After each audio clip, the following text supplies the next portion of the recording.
اب یقولون افترا.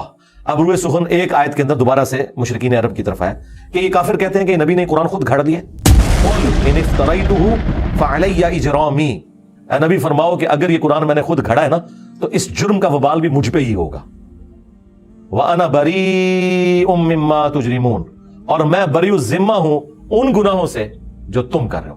دیکھیں اللہ کا تو سٹائل ہی بات کرنے کا اور ہے. ویسے یہ انتہائی گستاخانہ آیات ہیں قرآن میں اس طرح کی جتنی ہے جو ادھر صوفیت کی ڈاکٹرن ہے. اب مجھے بتائیں یہ جواب ہونا چاہیے تھا کہ نبی تم فرماؤ کہ اگر میں نے اللہ پہ جھوٹ باندھا ہے تو اس جرم کا وبال بھی مجھ پہ ہی ہوگا. وہ کہیں گے توبہ کر یار, نبی کس طرح کہہ سکتا ہے کہ میں جھوٹ بنا ہے؟ بھائی سمجھانے کے لیے ہر لیول پہ اترنا پڑتا ہے. لوگ کہتے ہیں نا باتیں کہاں سے آ جاتی ہیں, جب گمراہی آتی ہیں تو باتیں آتی ہیں. جب تم کہو گے نا کہ بابے نے سمندر روکا ہوا ہے تو اللہ تعالیٰ اپنے کسی بندے کے دماغ میں ڈالے گا کہ کوئی بڑے سے بڑا انسان ہو اپنا پیشاب بھی نہیں روک سکتا, کیونکہ یہ سمندر روکنے والی بات جب آئے گی تو یہ بات آئے گی. حضرت ابوبکر صدیق کے دماغ میں یہ بات کہاں سے آئی؟ قرآن و حدیث میں تو کہیں نہیں لکھی تھی کہ جو محمد کی عبادت کرتا تھا جان لے محمد مر چکے. قرآن میں تو نہیں لکھا ہوا تھا یہ, اور نہ کسی صحابی نے حضور کی عبادت کی تھی. یہ اللہ نے ان کے دماغ میں ڈالا کہ یہ کیا ہے. اس کی وجہ یہ ہے کہ جیزس کرائسٹ کو لوگوں نے خدا بنایا, کہیں محمد رسول اللہ دوسرے جیزس کرائسٹ نہ بن جائے. حضور کی بات یقیناً انہیں یاد آئی ہوگی کہ دیکھنا میری شان بلند نہ کرنا جس طرح عیسیٰ ابن مریم کو لوگوں نے بڑھا دیا تھا. میں اللہ کا بندہ اور اس کا رسول ہوں. اسی کو ایلبریٹ کر دیا حضرت ابوبکر صدیق نے انتہائی گستاخانہ خطبے میں انورٹڈ کامات کے اندر ان کی نظر. ہمارے استاد مولانا صاحب صاحب کہتے تھے نا, او بھائی جب توحید بیان کریں گے تو آٹومیٹکلی گستاخی ہو جائے گی. کیوں؟ تم نے توحید کو گستاخی سمجھا ہوا ہے, تمہاری نظر میں تو آٹومیٹکلی گستاخی ہو جائے گی نا. تو یہ گستاخی تو ہونی ہے, کیونکہ توحید کا تو مطلب یہ ہے کہ اختیار اللہ کے پاس ہے, مخلوق کچھ نہیں کر سکتی. پھر عجیب و غریب نا انہوں نے نا وہ مت اور عجیب و غریب واقعات مشہور کیے ہیں لوگوں کے جذبات کے ساتھ کھیلنے کے لیے. اور جی ایک بار وابی دا تے سنی دا مناظرہ ہو گیا, حضور دی ذات ہوتے وابی پوری رات جو ہے وہ ایسی آیتیں ڈھونڈتا رہا جس میں حضور کی تنقیص تھی, اور جو سنی جو ہے وہ نبی الاسلام کی شان ڈھونڈتا رہا. تو صبح جناب مناظرے میں جب دونوں اکٹھے ہوئے انہیں پوچھا ہاں تو راتی کے کرتا رہا؟ سرکار میرے سامنے گلا کرو میں تھن پنا بابے کا بابا آ گیا دنیا تے ہوں. ٹھیک ہے, میں انہوں دساں کہ میں ابوبکر صدیق دا خطبہ ڈھونڈتا رہا تے منوں پتہ لگے کہ میں ابو بکر آر نبی نو مننا وا یا ابو جہل آر مننا. تو دس ابو جہل تو کیوں ڈھونڈتا رہا قرآن چکے کٹتا رہا؟ اور نبی کی شانیں جو تم قرآن سے نکال رہے ہو ان شانوں سے کس کو انکار ہے؟ کیا نبی کی شان کا مطلب یہ ہے کہ نبی خدا کا بیٹا بن جائے گا؟ عیسیٰ ابن مریم جیسی شان قرآن میں کسی کی نہیں آئی ہے, کسی پیغمبر کی نہیں. لیکن اللہ نے کہا کہ اگر اللہ ارادہ کرے عیسیٰ کو, ان کی ماں کو, سب کو ہلاک کر دے, اللہ کا کوئی کیا بگاڑ لے گا؟ عیسیٰ اور ان کی ماں روٹی کھانے کے محتاج تھے, وہ نہ تو کسی کے نفع کے مالک تھے نہ کسی کے نقصان کے.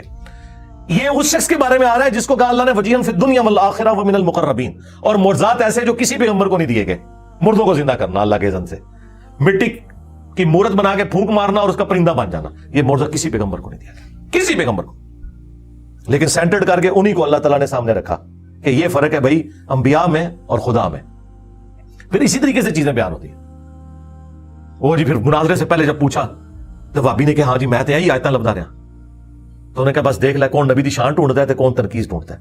اگر کسی کا یہ عقیدہ ہے کہ توحید بیان کرنے سے نبی کی تنقیص ہوتی ہے تو یہ بلیم وہ کسے دے رہا ہے؟ اللہ کو. انہوں نے انبیاء کو منی گاڈ مانا ہوا ہے اور اولیاء کو منی رسول مانا ہوا ہے. یہ میرا ایک جملہ ہزاروں کتابوں پہ بھاری ہے. یعنی آپ ہزاروں گمراہیاں ایک کتاب میں جمع کریں نا اور آپ اس کی وجہ پوچھیں نا تو یہ ہے کہ یہ نبیوں کو منی گاڈ مانتے ہیں اور اولیاء کو منی رسول مانتے ہیں. بس یہ وہ فرق ماننے کے لیے تیار ہی نہیں ہے چونکہ قرآن تو پڑھا ہی نہیں ہے. اب ان ساری باتوں کے ہوتے ہوئے مجھے تو صبح شام ان کے اوپر قنوت نازلہ پڑھنی چاہیے, لیکن میں سمپل کہتا ہوں کہ مرنے سے پہلے اے مسلمان کر لے اس پہ غور. کتابوں کا خدا اور ہے, بابوں کا خدا اور. کتابوں کے خدا اور بابوں کے خدا میں یہ فرق ہے کہ جو بابوں کا خدا ہے نا بس وہ خدا بڑا بھائی اور نبی چھوٹا بھائی, بس اتنا فرق ہے. لیکن کتابوں کا خدا یہ کہتا ہے کہ خدا خدا ہے, مخلوق مخلوق ہے. لیکن یہ باتیں آپ کون کرے؟ یہ جب باتیں آپ نہیں کریں گے دماغ کوئی نہیں کھلیں گے. توحید تو اتنے عرصے سے بیان ہو رہی تھی, لیکن توحید کا مطلب توہین رسالت دیا جاتا تھا. ہم نے توحید بیان کی ہے نا, آئے نا کوئی سامنے میرے پاس تو سیدھا بھائی چھوڑ دو. تم شان رسالت کی بات چشتی رسول اللہ اشری تھانوی رسول اللہ پارٹی کیسے کر سکتی ہے؟ کبھی نہیں کر سکتی. تمہارے بزرگوں نے اپنے ناموں کے کلمے پڑھایا, تمہیں کوئی حق ہی نہیں پہنچتا. تم تو نبی کا دفاع کر ہی نہیں سکتے. نبی کا دفاع کا حق تمہارے پاس نہیں ہے, اس کے کاپی رائٹس اب انجینئر صاحب کے پاس ہیں. ہاں یہ رائٹس ہم آپ کو نہیں دیں گے. توحید بھی یہاں سے بیان کریں گے اور رسالت بھی صحیح جو رسالت کا کانسیپٹ ہے وہ یہیں سے بیان ہوگا. تو اے نبی تم فرماؤ اگر میں نے اللہ کے اوپر جھوٹ باندھا ہے, قرآن یعنی میں نے خود گھڑ لیا, تو اس جرم کا وبال بھی مجھ پہ ہوگا, اور میں بری ہوں اس جرم سے جو تم کر رہے ہو. اور یہ دوسری بات درست ہے اس حوالے سے کہ میں نے تو کوئی قرآن نہیں گھڑا, لیکن چونکہ تم نے قرآن کا انکار کیا لہذا تم اس جرم کے اندر شریک ہو کہ تم نے وقت کے پیغمبر کا انکار کیا ہے. دیکھیں یہ قرآن حکیم اپنے عقائد و نظریات کے اندر بالکل ایک ننگی تلوار ہے, زیرو ٹالرنس ہے. اگر کسی شخص کو انبیاء کا سٹیٹس نہیں پتا, انبیاء کرام کی ذمہ داری, ان کے مراتب نہیں پتا, اور وہ اپنے زوم میں انبیاء کرام کے ساتھ چیزیں منسوب کیے ہوئے ہیں, تو عقیدت اور جذبات کی بنیاد کے اوپر ایسے عقائد منسوب کرنا, سب سے پہلے انبیاء کرام اس سے اعلان برات کرتے گئے. نبی رسول تو دنیا میں بتا کے چلے گئے کہ میری شان کو اس طرح بلند نہ کرنا جس طرح لوگوں نے جیزس کرائسٹ کی شان کو بلند کیا تھا. میں اللہ کا بندہ اور اس کا رسول ہوں, مجھے اللہ کا بندہ اور اس کا رسول کہنا. اب یہ کہنے کی ضرورت کیوں پڑی ہے؟ اسی لیے پڑی ہے کہ آپ کو پتا تھا کہ انبیاء کرام کی ہستیاں اللہ تعالیٰ کی سلیکٹڈ ہستیاں ہوتی ہیں جن کو اللہ تعالیٰ معجزات عطا فرماتا ہے, شان عطا فرماتا ہے, اور اسی وجہ سے لوگ ڈیویٹ ہو کے ان کے اندر خدا کو اس حوالے سے ڈھونڈنا شروع کر دیتے ہیں کہ شاید یہ خدا کی شکل میں دنیا میں اتر آئے ہیں. اور آج دیکھ لیں تقریباً 75 کروڑ کے قریب ہیں پروٹیسٹنٹ جو حضرت عیسیٰ کو اللہ مانتے ہیں. 75 کروڑ, جی اتنے بریلوی دیوبندی نہیں ہے دنیا میں جتنے پروٹیسٹنٹ ہیں. اور اللہ کیا کہہ رہے ہیں؟ لقد کفر الذین قالوا ان اللہ هو المسیح ابن مریم, بے شک وہ لوگ کفر کر رہے ہیں جو یہ کہہ رہے ہیں کہ اللہ ہی عیسیٰ ابن مریم ہے. قل فمن یملک من اللہ شیئا, اے نبی ان سے فرماؤ کہ اللہ کا کوئی کیا بگاڑ لے گا. ان اراد ان یہلک المسیح, کہ اگر اللہ تعالی ہلاک کر دے مسیح کو اور ان کی ماں کو اور جتنے زمین میں, سارے بزرگ بابے جتنے زمین میں ہیں سب, اگر ان کو اللہ ہلاک کر دے, وصال شریف نہیں ہلاک, یہ غصے کا اظہار ہے تاکہ فرق پتہ چلے. یعنی اگر آپ یہ دیکھیں یہ ووکیبلری کا جو استعمال ہے یہ اسی لیے تاکہ آپ کے دماغ کھولے جائیں. اور یہ اللہ کہہ سکتا ہے, بندے نہیں کہہ سکتے. سرکار اللہ نے کسے کہا ہے؟ فرشتوں کو کہا یا ہمیں کہا ہے؟ ہمیں کیوں کہا ہے؟ کہ ہم نے اسی طریقے سے آگے بات کرنی ہے. نبی کو کہا گیا قل فمن یملک من اللہ, اے نبی ان سے کہیں جب کوئی بھی عیسیٰ ابن مریم کے بارے میں بات کرے تو ان سے کہو کہ اللہ کا کوئی کیا بگاڑ لے گا. تو یہ پوری امت کے لیے. اور حضرت ابوبکر صدیق نے تمہارا مسئلہ آسان کر دیا. 8 جگہ حدیث آئی ہے بخاری میں اور 4 جگہ تفصیلی. من کان یعبد محمدا فان محمدا قد مات, دیکھو جو بھی تم نے محمد کی عبادت کرتا تھا جان لے کہ وہ مر چکے. اللہ اکبر. وصال شریف نہیں, شہید شریف نہیں, وفات شریف نہیں, فان محمدا قد مات. ومن یعبد اللہ, اور جو کوئی اللہ کی عبادت کرتا ہے تھا وہ جان لے فان اللہ حی لا یموت, کہ بے شک اللہ تعالی زندہ ہے, اسے کبھی موت نہیں آئے گی. تو یہ بات یاد رکھیں, یہ بڑا سینسٹیو ایشو ہے. اور یہ انبیاء کرام کی جو دعوت سینٹرڈ اراؤنڈ توحید ہوتی ہے وہ اسی وجہ سے ہے کہ انہیں پتا ہے کہ اللہ کا کیا سٹیٹس ہے اور بندوں کا کیا سٹیٹس ہے. اگر خدا کا تعارف کسی کو ہے نا, وہ جرت نہیں کر سکتا. مجھے بتائیں ایک عام انسان جس میں تھوڑا سا ایمان ہے, کیا وہ اپنی عبادت کروا سکتا ہے؟ کیا وہ اپنے سامنے کسی کو جھکا سکتا ہے؟ کیا وہ یہ دعویٰ کر سکتا ہے کہ سارے بزرگوں کی گردنوں پہ میرا پاؤں ہے؟ تو یہ قصیدہ غوثیہ میں پڑھتے ہیں, گولڈا شریف ہر جمعے کو پڑھا جاتا ہے, لوگ کھڑے ہو کے شوق سے پڑھتے ہیں, سبحان اللہ بھی کہتے ہیں سننے والے. اور دوسری طرف یہ کہتے ہیں کہ جی اللہ کا جتنا کوئی بڑا بندہ ہوتا ہے اس میں اتنی عاجزی پائی جاتی ہے. میں نے تو پلانٹ ارتھ پہ اتنا تکبر نہیں دیکھا کہ کوئی شخص یہ کلیم کرے کہ تمام اولیاء کی گردن پہ میرا پاؤں ہے. کتنا بڑا جملہ ہے یہ. تو حضرت ابوبکر, عمر, عثمان و علی نے کبھی صحابہ کے بارے میں نہیں بولا. تو یہ کہتے ہیں کہ عبد القادر جیلانی نے فرمایا. ہم کہتے ہیں اگر انہوں نے کہا ہے تو وہ قرآن و سنت کے تو بالکل خلاف ہے, اور اگر انہوں نے نہیں کہا تو بری ہے. نہ ہم ان کی طرف سے جھوٹا دفاع کرتے ہیں کہ انہوں نے نہیں کہا ہوگا. پہلے ہم کسی زمانے میں کرتے تھے, اب مجھے کسی سے کوئی اندر نہیں. سیدھی سی بات ہے, اللہ سے ڈر لگتا ہے کہیں ان میں سے کسی نے کام ڈالا ہو تو اللہ تعالیٰ منو کہ تو بڑھ گیا ظاہر, تنو کیڑی چیز مجبور کرتی سی. دیکھیں ہمیں جو چیز مجبور کرتی ہے نا دفاع کرنے پہ, وہ ان ہستیوں کا دفاع ہے جن کے پیچھے قرآن و سنت کھڑے میں, یعنی صحابہ اہل بیت, انبیاء کرام. ان کے بعد ہمیں نہیں پتا کہ کس نے کام ڈالا ہے اور کس نے واقعی دین کی خدمت کی ہے. ٹھیک ہے, کیونکہ کئی لوگ جن کو ہم اچھا سمجھتے تھے ہمیں اتھینٹک نالج سے پتا چلا کہ انہوں نے بھی کام ڈالا ہے. یعنی یہ جو پچھلے 100 سال کے اندر ہے ان کی تو قلم کی سیاہی بھی نہیں ابھی خشک ہوئی بھی ہے. تو بات یہ کہ اللہ سے ڈر جائیں, قرآن و سنت پہ آ جائیں. وہ غامدی صاحب سے کسی نے پوچھا نا کہ جی وہ قرآن میں تو لکھا ہے تو وہ فلاں بزرگ یہ کہہ گئے. انہوں نے کہا جی اللہ تعالیٰ مجھ سے یہ نہیں پوچھے گا کہ فلاں بزرگ یہ کہہ کے گئے تھے تو نے کیوں نہیں مانا. اللہ مجھ سے یہ پوچھے گا کہ قرآن میں یہ لکھا ہوا تھا, جو قرآن تیرے پاس آیا تھا تو نے اس کو مانا تھا کہ نہیں. اب مجھے بتائیں میرے پاس قرآن آیا تو میں یہ کہوں گا فلاں نے یہ کہا ہوا ہے, میں تو اس کا پابند ہوں جب اللہ میرے پاس آیا ہے. قرآن آنے کا مطلب ہے اللہ آ گیا. سنت آنے کا مطلب یہ ہے کہ نبی علیہ السلام خود آئے ہیں میرے پاس. ان کے ہوتے ہوئے میں نے کسی بزرگ کے قول کے ساتھ مجھے کوئی ہمدردی ہے یا میں نے مطلب ان کی بزرگی بچانے کی خاطر ان کے باطل عقائد و نظریات کا کوئی دفاع کرنا ہے, نہیں. اصل چیز میں نے اس رکوع کے اوپر اتنا ٹائم اس لیے لگایا کہ تاکہ آپ کو پتا چلے کہ انبیاء کرام کے بارے میں عقیدہ کیا ہونا چاہیے. سورۃ الانبیاء پڑھیں, بندہ حیران ہو جاتا ہے. وہ سورت کا نام ہے انبیاء. عام بندوں سے پوچھیں جنہوں نے نہیں پڑھی وہ کہیں گے جو نبیوں دی شانہ بیان ہوئی ہیں. حالانکہ انبیاء جو سورۃ الانبیاء ہے اس میں اللہ تعالیٰ نے بتایا کہ انبیاء کا سٹیٹس کیا ہے, انہوں نے کیا کام کیا اور نبی میں اور اللہ میں فرق کیا ہے. پورے قرآن میں جو انبیاء کرام کے حوالے سے چیزیں ڈسکس ہوئی ہیں وہ یہی ہوئی ہیں کہ یہ اللہ کے اتنے برگزیدہ بندے تھے کہ یہ اللہ کی طرف اورینٹڈ ہوتے تھے, ہر معاملہ اللہ کے سپرد کرتے تھے, اللہ سے مانگتے تھے, اسی سے دعائیں کرتے تھے, اسی سے اپنے عقیدے وابستہ رکھتے تھے. یا یہ بیان ہوا ہے کہ جو انبیاء کے بارے میں ایسا عقیدہ رکھتے ہو ایسا عقیدہ ان کے بارے میں نہیں رکھ سکتے. انبیاء کرام جو ہے وہ اللہ تبارک و تعالیٰ کی توحید کے معاملے میں کوئی کمپیریزن ہی نہیں ہے, وہ مخلوق ہے وہ خالق ہے. یہ دو چیزیں بیان ہوئی ہیں. اس لیے میں نے پچھلے دنوں ایک تفصیلی ویڈیو ریکارڈ کروا دی ہے, شیطانی توحید, شیطانی بابوں کا فتنہ. یہ شیطانی توحید ہے جس میں آپ انبیاء کرام کو, اولیاء کو اللہ کے مقابلے پر لے آتے ہیں. اور رحمانی توحید یہ ہے کہ انبیاء اور اولیاء بھی اللہ سے مانگتے تھے, تم نے بھی اللہ ہی سے مانگنا ہے. ہاں انبیاء اور اولیاء ان کی جو شانیں ہیں وہ اسی وجہ سے ہیں کہ وہ گاڈ اورینٹڈ تھے, نہ کہ اس وجہ سے کہ انہوں نے خود کوئی ایسا کیا ہے. نہیں, وہ گاڈ اورینٹڈ تھے, اللہ نے انہیں انعام دیا. اور انبیاء تو ویسے ہی مخلص بندے ہیں, نبی تو کوئی بندہ محنت سے بھی نہیں مان سکتا. وہ اللہ تعالیٰ نے جسے عطا فرما دیا وہ اللہ تعالیٰ کے مخلص بندے ہیں, ان کے برابر تو کوئی بھی نہیں پہنچ سکتا. لیکن یہ ساری تعریفیں کرنے کے بعد ان ہستیوں کو اونچا نہیں کرنا ہوتا, خدا اورینٹڈ ہونا ہے. ہم عام مسلمان ہیں نا. اب مجھے بتائیں اللہ کے فضل سے میں نے جو سٹیٹس اویل کیا ہے اس دعوت کے ختم نبوت کی برکت سے, اس طرح کا سٹیٹس انسانی ہسٹری میں بڑے کم لوگوں نے اویل کیا ہوگا. لیکن مجھ سے کوئی آگے پوچھے, میرے سامنے کوئی جھکنے کی کوشش کرے, میرے پاؤں کو ہاتھ لگانے کی کوشش کرے تو میں فوراً ڈر جاتا ہوں کہ یار یہ خدا کیا سوچے گا میرے بارے میں, مجھے آخرت کی. اب مجھے بتائیں یہ جو بابے اپنا چٹواتے رہے ہیں, یہ پاؤں والا سلسلہ اور جو کچھ یہ کرواتے رہے ہیں, ان کو تو پھر خوف خدا بھی کوئی نہیں تھا. وہ ڈاکٹر ذاکر نائک کہہ رہے ہیں میں ایئرپورٹ پہ اترا نا تو ایک عورت کوئی پروفیسر تھی, بوڑھی خاتون, تو اس نے مجھے پہچان لیا اور ہندو تھی. وہ دوڑتی ہوئی آئی اور میرے گھٹنوں کو ہاتھ لگا کہتی آپ تو بھگوان ہیں. تو کہتی میں نے کہا استغفر اللہ توبہ توبہ. میں کہا ایسے کو بابا ہوگا نا صوفی, انہیں گھر بھی لا لینا سیزنا نہیں نو. ہاں یہ مواحد کا ہی حوصلہ ہے کہ اسے کو اونچا کرے کہ بھائی نہ پیچھے. اور یہ کتنی مزیدار یوں دستانے پہن کے چمواتے رہتے ہیں, ہاتھ گھنٹوں بیٹھے رہتے ہیں, نذرانے بٹورتے رہتے ہیں. جو ان کے سامنے اونچا ہاتھ باندھ کے لوگ کھڑے ہوتے ہیں جس طرح خدا کے سامنے کھڑے ہوئے ہیں, اس طرح ان کو تو مر جانا چاہیے. میں کہتا ہوں زمین پھٹے اندر چلے جائیں. ان کو توحید کی ہوا بھی نہیں لگی ہوئی ہے. یہ کوئی بزرگ نہیں ہے جن کے آپ روب بیان کرتے رہے, یہ شیطان کے ایجنٹ ہیں دنیا میں, یہ طاغوت ہے.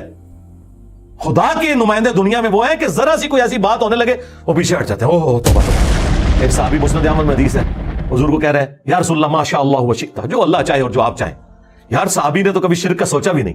حضور کیا کہہ رہے ہیں اجعلتنی للہ ندا, کوئی تو نے مجھے اللہ کے مقابلے پہ کھڑا کر دیا. بل قل ما شاء اللہ وحدہ, بلکہ کہے جو اکیلا چاہے.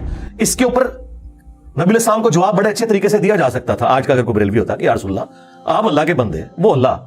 میرا کہنے کا مطلب یہی تھا کہ جو اللہ چاہے اس کے بعد جو آپ چاہیں, کوئی دوسری بات ہی نہیں بھائی. حضور کو پتا تھا, کیونکہ نبی علیہ السلام کو اللہ کا خوف تھا. جسے اللہ کا خوف ہوتا ہے نا, جو گاڈ اورینٹڈ ہوتا ہے, اسے پتہ ہے یہ معاملہ کتنا سینسٹیو ہے. اللہ تعالیٰ کس قسم کی توحید چاہتا ہے اپنے بندوں سے. جن لوگوں کو توحید کا تعارف نہیں ہے نا, وہ آپ کو یہ سارے کرتب کرتے ہوئے نظر آئیں گے اور اتنے بڑے بڑے دعوے کرتے ہوئے نظر آئیں گے. دعویٰ جس نے کر دیا نا کہ میں کر لوں گا, ٹھیک ہے, ہاں یہ آپ دعویٰ کر سکتے ہیں کہ انشاءاللہ میری اتنی پریکٹس ہے کہ میں سینچری مار لوں گا, یہ آپ کر سکتے ہیں. خدا سے متعلق کوئی دعویٰ کہ آخرت کسی کی آپ سنوار سکتے ہیں, یہ دعویٰ کرنا شرک ہے. ہاں دنیا میں آپ دعویٰ کر سکتے ہیں, کوئی بھی بندہ کہہ سکتا ہے کہ میں نے اتنی محنت کی ہے کہ میں پرائم منسٹر بن جاؤں گا, تیرا حق ہے تو کہہ. لیکن تو خدا سے متعلق چیز کوئی بیان کرتا ہے کہ میں مریض جنت میں لے جاؤں گا, توبہ توبہ توبہ, ڈر جا, تجھے تو اپنی آخرت نہیں پتا تیرے ساتھ کیا ہونے والا ہے. تو یہ دعوے صرف وہ لوگ کرتے ہیں یا وہ شیطان کے ایجنٹ ہیں دنیا میں, یا جاہل مطلق ہیں, پاگل, مینٹل, مجنون, کلندر, جو مرضی بھی لفظ کر دو, ورنہ جس میں تھوڑی سی عقل ہے وہ اللہ سے ڈرتا ہے, وہ کبھی سوچ بھی نہیں سکتا. سورۃ الاعراف کی آیت نمبر 188, جو میں کہتا ہوں قرآن کی سب سے سخت آیت ہے عقیدہ توحید کے حوالے سے. اور یہ آیت اگر آپ چوک میں اعلیٰ حضرت کا ترجمہ پڑھ کے بھی سنا دینا تو آپ کے اوپر 295 سی انہوں نے لگا دینی ہے. قل لا املک لنفسی نفعا ولا ضرا، وہی بات اے نبی تم خود فرما دو اپنی مبارک زبان سے کہ میں تو اپنی جان کے لیے بھی کسی نفع و نقصان کا مالک نہیں ہوں، باقی تو شاید چھڑ دو، الا ما شاء اللہ، ہاں جو اللہ میرے لیے فیصلہ کرے، اس نے فیصلہ کرنا ہے کہ مجھے کون سی نفع مند چیز پہنچے گی اور کون سی نقصان والی۔ اچھا بعض جاہل مولویوں نے نا الا ما شاء اللہ کو اس طرح ریلیٹ کیا کہ ہاں جو اللہ چاہتا ہے نا اتنا میں نفع نقصان کا مالک ہے ہوں، اندازہ کریں وہ بھی جھوٹ نکلا، یہ تو حضور اپنی بات کر رہے ہیں، آپ کے نفع نقصان کی تو بات پھر بھی نہیں ہو رہی، میں اپنی جان کے لیے بھی کسی نفع نقصان کا مالک نہیں مگر جو اللہ چاہے۔ تو یہ انہوں نے جو دھوکہ دیا وہ اسی آیت میں پکڑا گیا، اگلی بات اللہ نے اور کھول کے بیان کر دی تاکہ موٹے دماغ والوں کو بھی سمجھ آ جائے۔ وَلَوْ كُنْتُ أَعْلَمُ الْغَيْبِ، اگر میں خود سے غیب کو جان لیتا، لَاسْتَكْثَرْتُ مِنَ الْخَيْرِ، تو میں خیر کثیر جمع کر لیتا۔ ہاں وہ غیب تو ہم مانتے ہیں جو اللہ تعالیٰ وحی کے ذریعے بتاتا ہے، جو وہ نہ مانے وہ تو کافر ہے، وہ تو نبی کی شان ہے۔ وَمَا كَانَ اللَّهُ لِيُطْلِعَكُمْ عَلَى الْغَيْبِ وَلَكِنَّ اللَّهَ يَجْتَبِي مِن رُّسُلِهِ مَن يَشَاءُ، اللہ کی شان نہیں کہ ہر ایک کو غیب پر اطلاع دے، وہ اپنے پیغمبروں میں سے جسے چاہتا ہے چن لیتا ہے، اور تمہارا کام ہے اللہ اور اس کے پیغمبروں کے اوپر ایمان لے کر آؤ۔ لیکن اگر نبی علیہ السلام خود سے غیب جان لیتے کہ مستقبل میں کیا ہونے والا ہے، تو اے نبی تم فرما دو میں خیر کثیر جمع کر لیتا۔ ظاہر ہے جب آپ کو مستقبل کا حال پتہ چل جائے، آج کے دور میں سمجھنے کے لیے کہ ڈالر کی قیمت یا گولڈ کے اوپر جانے والی ہے، آپ دیکھیں اس ایک سال میں ڈبل ہو گیا گولڈ، مجھے اس لیے پتا ہے کہ مجھے اس دفعہ ڈبل زکات نکالنی پڑی ہے، اسی گولڈ کی جو گولڈ اتنا ہی پڑا ہوا ہے، زکات ڈبل دینی پڑی ہے، کیوں؟ قیمت اوپر چلی گئی۔ تو اگر یہ بات اس وقت لوگوں کو پتا ہوتی تو لوگوں نے اپنے پلاٹ بھی بیچ کے نا گولڈ لے کے رکھ لینا تھا، پلاٹ اتنے اوپر نہیں گئے جتنا گولڈ گیا۔ وما مسنی السوء، خیر کثیر بھی جمع کر لیتا اور کبھی مجھے کوئی تکلیف نہ پہنچتی۔ یقیناً اگر کسی شخص کو یہ پتا چل جائے کہ آج اتنے بجے اگر یہ روڈ کراس کرے گا تو ایک ٹریلے کے نیچے آ کے مارا جائے گا، وہ اس دن نہیں پوری زندگی اس روڈ کو کبھی کراس نہیں کرے گا، دوسرے راستے سے جائے گا۔ لیکن ایسا نہیں ہوگا، کبھی بھی نہیں ہوگا، اللہ تعالیٰ نے اس طرح کا کبھی کسی کو اختیار دیا ہی نہیں ہے۔ جو دیا وہ غیبی خبر کے طور پر دیا اور وہ ٹال نہ کوئی سکا، وہ ویسے ہی ہوا جیسے صحیح مسلم میں حدیث ہے، حضرت عمر کہتے ہیں نبی علیہ السلام نے غزوہ بدر سے ایک دن پہلے زمین پہ لکیریں کھینچی، کل یہاں ابو جہل کی لاش ہوگی، یہاں عتبہ کی، یہاں شیبہ کی، اور اللہ کی قسم انہی جگہوں پہ اگلے دن وہ لاشیں پڑی ہوئی تھی۔ یہ حضور کو اللہ تعالیٰ نے غیبی خبر دی، وہ ٹال نہیں سکتی تھی کبھی بھی۔ تو اے نبی تم فرما دو کہ اگر میں خود سے غیب جان لیتا تو میں خیر کثیر جمع کر لیتا اور نہ مجھے کوئی تکلیف پہنچتی۔ ان انا الا نذیر و بشیر، میں تو نہیں ہوں مگر ڈر سنانے والا اور خوشخبری سنانے والا، لقوم یؤمنون، ان کے لیے جو بات ماننا چاہیں، ایمان لانا چاہیں۔ میرا سٹیٹس پیغمبروں والا ہے، میں کسی کے نفع نقصان کا مالک نہیں ہوں، اور نفع نقصان میں وہ ساری چیزیں ہیں، آکسیجن، کھانا پینا، ٹوائلٹ یعنی پیشاب، نیند، یہ تمام چیزیں۔ اگر رسول اللہ کا یہ سٹیٹس ہے سرکار تو بابے تھے شاہی کوئی نہیں، ہاں کیونکہ میرے نبی سا ہے ہی کوئی نہیں، تیرے بابے تھے شاہی کوئی نہیں۔ اس لیے میں کھول کھول کر چیزیں بیان کرتا ہوں تاکہ کسی موٹے دماغ میں بھی کوئی کہیں کو کیڑا گھسا ہوا ہے نا، کسی شیطان نے گھسایا ہوا ہے تو اسے سمجھ آ جائے۔ قرآن اور احادیث اپنی تعلیمات کے اندر اتنے واضح ہیں کہ اس میں شیطان کا کوئی دخل نہیں ہے۔ یہ مولوی ہے جو آپ کو آیات اور احادیث نہیں بتاتے بلکہ اپنے بزرگوں کی تعلیمات بتاتے ہیں، جس کی وجہ سے آپ ڈی ٹریک ہو جاتے ہیں، اور پھر جب ہم آپ کو سمجھاتے ہیں تو ان کی چیخیں نکلتی ہیں، کیونکہ انہیں پتا چل جاتا ہے کہ آپ انجینئر صاحب جو بتا رہے ہیں نا، تو سب سے پہلے تو آ کے ہمارے گاٹے ہماری عوام نے فٹ ہونا ہے کہ جناب تسی کے سانو قرآن حدیث پڑھا دے رہے ہیں۔ حضور کے لیے سب سے سینسٹیو ایشو ہے ہی توحید تھا، اس لیے آپ نے آخری وقت کے اندر توحید کے اوپر ہی بات کی ہے۔ بخاری مسلم دونوں میں حدیث ہے، اما عائشہ سلام اللہ علیہا کہتی ہیں کہ نبی علیہ السلام کے آخری دن بیماری کے چل رہے تھے، آپ تکلیف کی وجہ سے بار بار اپنی چادر اپنے چہرے مبارک سے ہٹاتے، پاس ایک پانی کا برتن تھا اس سے ہاتھ گیلا کر کے بخار کو ٹھنڈا کرنے کی کوشش کرتے، اور بار بار یہ کہتے لعن اللہ الیہود والنصارى اتخذوا قبور انبیائہم مساجدا، اللہ کی لعنت ہو یہود و نصارہ کے اوپر، انہوں نے اپنے نبیوں کی قبروں کو سجدہ گاہ بنا لیا تھا۔ آخری وقت کیا بات ہو رہی ہے کہ نبیوں کو اللہ کے مقابلے میں کھڑا نہ کر لیا جائے۔ اور اما عائشہ کہتی ہیں رسول اللہ ہمیں ڈرا رہے تھے، اور اگر یہ خدشہ نہ ہوتا کہ لوگ رسول اللہ کی قبر پہ سجدے شروع کر دیں گے تو میں حضور کی بیوی ان کی قبر مبارک کو لوگوں کی زیارت کے لیے اوپن چھوڑ دیتی، یعنی حجرے کی دیوار گرا دی جاتی، جو چاہے جس وقت چاہے قبر رسول پہ حاضر ہو۔ حجرے کی دیوار نہیں اما عائشہ نے گرائی، آج تک نہیں گری اللہ کے فضل سے، آج بھی وہ خیر اب تو بہت پیچھے جا چکی ہے، اب جالیاں اس کے آگے۔ اما عائشہ کو تو کسی نے نہیں کہا کہ حضور نے کہا تھا مجھے تو تم سے شرک کا خدشہ ہی نہیں ہے، تو آپ آخری وقت میں اس کو شرک سے کیوں ریلیٹ کر رہی ہیں؟ اس زمانے میں کہانیاں نہیں ہوتی تھی، وہ آپ میری ویڈیو دیکھیں، مجھے تم سے شرک کا خوف نہیں۔ حضور نے اسپیسیفکلی صحابہ کرام کے بارے میں کہا تھا, اور صحابہ کے پیٹرن پہ صرف ایک جماعت قیامت تک شرک سے محفوظ رہے گی, یہ میں مانتا ہوں, ایک جماعت. جس طرح کہ بنی اسرائیل پوری کی پوری گمراہ ہو گئی, یہ امت پوری گمراہ نہیں ہوگی. اس لیے حضور نے کہا تھا مجھے اپنی امت سے شرک کا خوف نہیں کہ یہ ساری مشرک ہو جائے. باقی وہ ویڈیو آپ دیکھ لیں. حضور تو صحیح بخاری میں ہے, حضرت عمر کہتے ہیں میں نے ممبر پہ حضور سے خود سنا ہے کہ دیکھنا میری شان کو اس طرح بلند نہ کرنا جس طرح نصارہ نے اپنے پیغمبر کو بڑھا دیا تھا, عیسیٰ ابن مریم کو. میں اللہ کا بندہ اور اس کا رسول ہوں, مجھے اللہ کا بندہ اور اس کا رسول ہی کہنا. اور پھر ایک اور حدیث بخاری مسلم دونوں میں, حضور کے بیماری کے دن آخری چل رہے ہیں, حضور کی 3 بیویاں حضور کے پاس بیٹھی ہوئی ہیں, ظاہر ہے سب سے ایک کلوز رشتہ اس حوالے سے. اور پھر یہ بھی ازمائش کہ وہ حضور کی وفات کے بعد کوئی اور خامن بھی چوز نہیں کر سکتی. یہ کتنی بڑی ازمائش ہے. مرتبہ امہات المومنین کو ویسے نہیں مل گیا. آپ سیدہ عائشہ کی تکلیف کا اندازہ کر سکتے ہیں کہ ایک 18 سال کی بچی جس نے حضور کے بعد 47 سال زندہ رہنا ہے, اس کو اللہ نے ایک بچہ بھی نہیں دیا کہ اس کے سارے زندگی گزار لے. اکیلا وہ 47 سال کا سفر انہوں نے اس حجرے میں کیا ہے. اس تکلیف کا کوئی اندازہ لگا سکتا ہے؟ اہم ہی نہیں اتنا بڑا مرتبہ. عمار بن یاسر جو ہے وہ کوفے کے ممبر پہ کہہ رہے کہ لوگوں عائشہ دنیا اور آخرت میں تمہارے نبی کی بیوی ہے.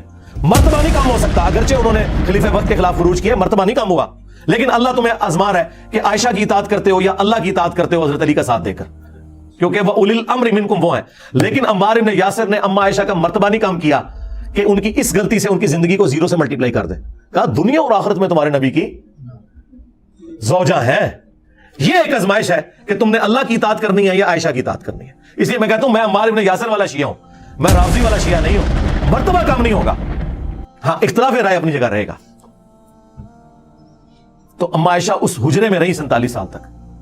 تو اما عائشہ بیٹھی ہوئی ہیں, سیدہ ام سلمہ بیٹھی ہوئی ہیں, اور ام حبیبہ بیٹھی ہوئی ہیں. 3 بیویاں حضور کی, اور ان میں سے یہ تو سینئر بیویاں ہیں, اسلام میں بھی سینئر ہیں. انہوں نے ہجرت مدینہ سے پہلے ہجرت حبشہ بھی کی ہوئی ہے. تو وہ ہجرت حبشہ کا ذکر کرتے ہوئے کہتی ہیں ام حبیبہ اور ام سلمہ کہ یاد ہے کہ جب ہم وہاں سے گزرے تھے ہم نے ایک ماریا نام کا گرجا دیکھا تھا جس میں کچھ قبریں بھی تھیں اور تصویریں بھی لٹکی ہوئی تھی. حضور نے بس یہ بات سنی, آپ تکلیف کے عالم میں اٹھ کے بیٹھ گئے. توحید is the most sensitive issue in the sight of Allah and his beloved Prophet صلی اللہ علیہ وآلہ وسلم.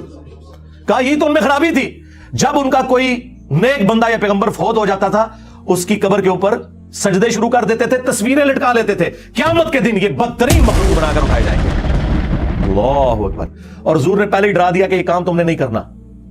اور مسلم شریف میں حدیث ہے, جندب رضی اللہ تعالیٰ کہتے ہیں حضور نے اپنی وفات سے 5 دن پہلے یہ بات کہی اور میں نے خود سنی کہ دیکھنا اگلے لوگوں میں جب ان کا کوئی پیغمبر یا نیک آدمی فوت ہو جاتا تھا وہ اس کی قبر پہ سجدے شروع کر دیتے تھے. تم نے یہ کام نہیں کرنا میرے ساتھ. میں کہتا ہوں کس لیول پہ اتر کے آپ کے پیغمبر نے آپ کو سمجھایا, حریص علیکم بالمؤمنین رؤوف الرحیم. یار کون ہوگا جو اتنا آپ کی آخرت کے ساتھ محبت کرے گا بجز ہمارے پروفٹ کے صلی اللہ علیہ وآلہ وسلم. مسند احمد کی حدیث ہے, نبی علیہ السلام نے فرمایا اللہم لا تجعل قبری وطنا یعبد, اے اللہ میری قبر کو وہ بت نہ بنا دینا کہ لوگ اس کی پرستی شروع کرتے ہیں. اپنی قبر کو بت کہہ دیا.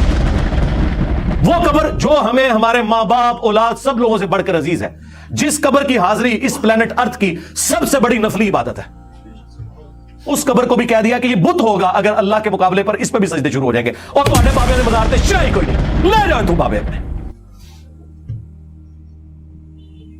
جس قبر کی عظمت تھی اس کا سٹیٹس کلیئر کر دیا, اللہ میری قبر کو بت نہ بننے دینا کہ لوگ پوجا کریں. نبی کا تو کوئی قصور نہیں, لیکن حضور خود اپنی قبر کے بارے میں کہہ رہے ہیں کہ اسے بت نہ بنانا. ابو داؤد میں حدیث ہے میری قبر پہ میلہ نہ لگانا, تم دنیا کے کسی بھی حصے میں درود پڑھو گے اللہ تمہارا درود مجھ تک پہنچا دے گا. اللہم صلی علی محمد وعلی آل محمد. درود کے لیے بھی میلہ نہیں لگانا, تمہارا درود میرے تک پہنچ جائے گا. سلام عرض کرو اور نکل جاؤ آگے, میلہ نہ لگانا.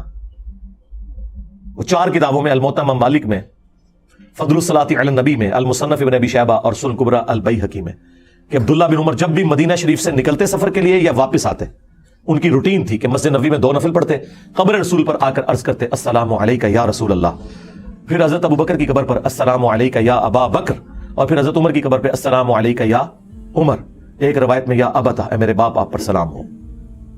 وہ اپنی جگہ ٹھیک ہے, اس قبر جیسا تو ہے ہی کوئی نہیں. اس کی بنیاد پہ آپ نے اپنے بزرگ بابوں کے جو مزار کلیم کیے ہیں نا, سفران